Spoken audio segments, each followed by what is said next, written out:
ยน้องมียิงกระทรวงอุตสาหกรรมและการค้าเฉลิมฉลองวันสั่งตั้งสหพันธ์มียิงลาวครบรอบ71 ปีก็คือวันที่20กรกฎาคมปี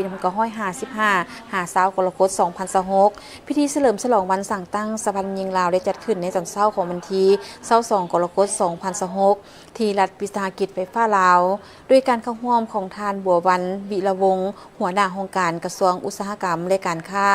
ท่านนางธรรมาเพชรวิสัยรองประธานศูนย์กลางสหพันธ์มียิงลาวคณะบริหารงานสหพันธ์มียิงกระทรวงมีน้องมียิงทั่วกระทรวงเข้าร่วมท่านนางวณีวรวงศ์ไซประธานสหพันธ์มียิงกระทรวงอุตสาหกรรมและการค้าได้กล่าวว่าวันที่20กรกฎาคมปี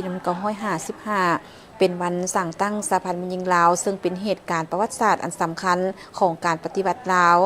จากบทบาทอันสำคัญและมูลเสื้อปฏิบัติของแม่ยิงลาวในประวัติศาสตร์ผ่านมามันเฮ็ดให้พวกเขาเห็นได้จะแจ้งว่าแม่ยิงลาวเฮาในยุคปัจจุบันได้สืบต่อรักษามูลเสื้อและเสริมขยายบทบาทของตนเองแม่ยิงลาวเฮาบ่เป็นเพียงแต่แม่ผู้ให้กำเนิดลูกพวกเขายังเป็นภรรยาของสามีเป็นลูกสาวของพ่อแม่เป็นพนักงานเป็นคนเบิ่งแยงครอบครัวและยังเป็นหลายบทบาทในคนผู้เดียวซึ่งเป็นภาระหน้าที่อันนักหน่วงและมีความรับผิดชอบสูงในเวทีเศรษฐกิจน้องแม่ยิงลาวได้กลายเป็นกำลังสำคัญในการผลิตการบริการการค้า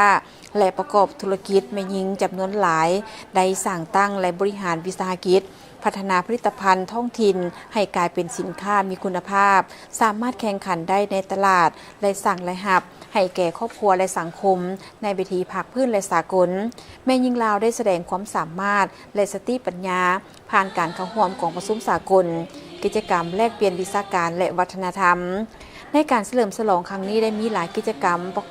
ซึ่งมีประกวดสุดแต่งกายและศิลปะเพื่อสร้างบรรยากาศให้มีความฟุดฟื้นมวลซื่นในวันสั่งตั้งสหพันธ์มียิงลาวบ่เพียงแต่เป็นวันแห่งการหวนคืนมูลเสื้ออันดีงามและผลงานอันภาคภูมิใจของแม่ยิงลาวเท่านั้นหากยังเป็นโอกาสให้แม่ยิงลาวทั่วประเทศได้แสดงความสามารถหัวคิดประดิษฐ์สร้างพัฒนาตนเองด้วยความสามัคคีมูลเสื้ออันล้ำค่าและเป็นมรดกทางด้านวัฒนธรรมของน้องแม่ยิงลาว